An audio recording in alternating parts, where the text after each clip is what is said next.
नमस्कार दोस्तों, white money channel में आप सभी लोगों का स्वागत है।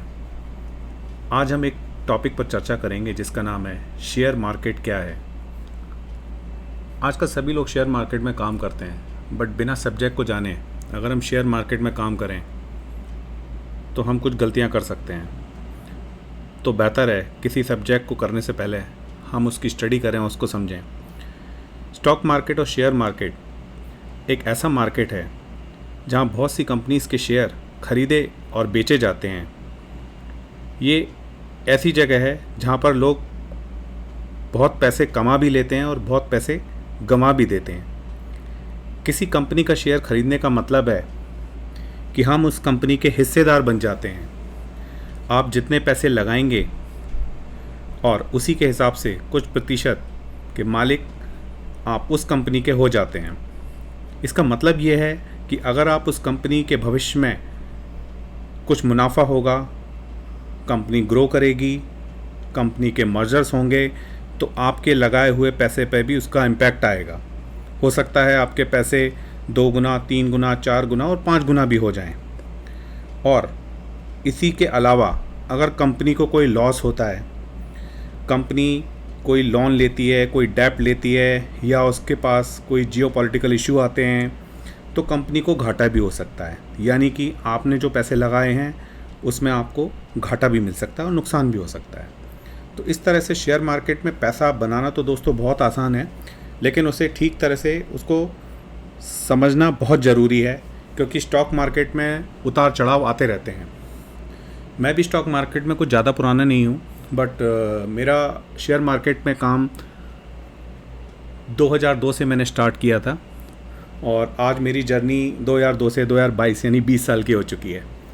तो मेरे को इच्छा हुई कि मैं सभी लोगों को समझाऊं और बताऊं कि स्टॉक मार्केट में जो नए लोग आ रहे हैं वो अपनी शुरुआत कैसे और कहां करें, क्योंकि स्टॉक मार्केट में बहुत सारे प्रोडक्ट हैं और स्टॉक मार्केट जनरली लोग कहते हैं कि जुआ है। ये स्टॉक मार्केट कोई जुआ नहीं होती।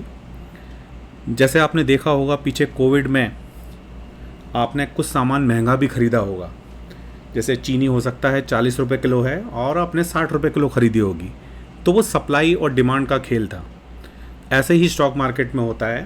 स्टॉक मार्केट में जो शेयर अवेलेबल होते हैं तो उनकी वैल्यू नॉर्मल होती है।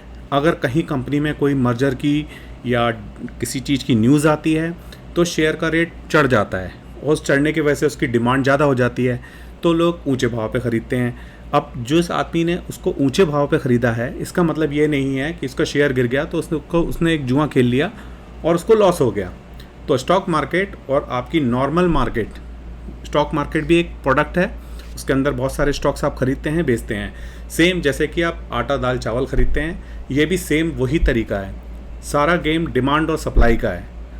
तो आप स्टॉक मार्केट के अंदर भाव को हमेशा ध्यान देते हैं, जैसे कि आप सामान खरीदते वक्त भाव को ध्यान में देते हैं। जब भी आप मार्केट में जाते हैं, आप सामान खरीदते हैं, तो आप क्या देखते हैं कि 4 प्रोडक्ट सिमिलर हैं बट उनके प्राइस में मैच नहीं हो रहा है। किसी प्राइस में 2 रुपये का गैप है, किसी में 3 रुपये का गैप है, हो सकता है किसी में 10 रुपये का गैप हो। तो आप क्वालिटी को देखते हैं और उस हिसाब से जो बेस्ट क्वालिटी आपको कम प्राइस में मिलती है वो प्रोडक्ट आप घर ले आते हैं। सेम स्टॉक मार्केट में भी ऐसे ही होता है।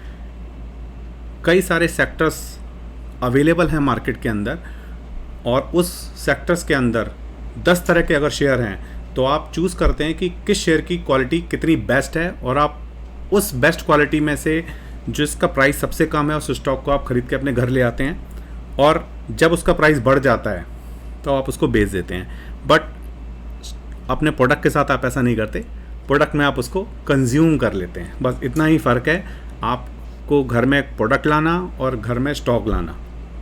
तो बस यही मैं कुछ समझाना चाहता था, कुछ बातें।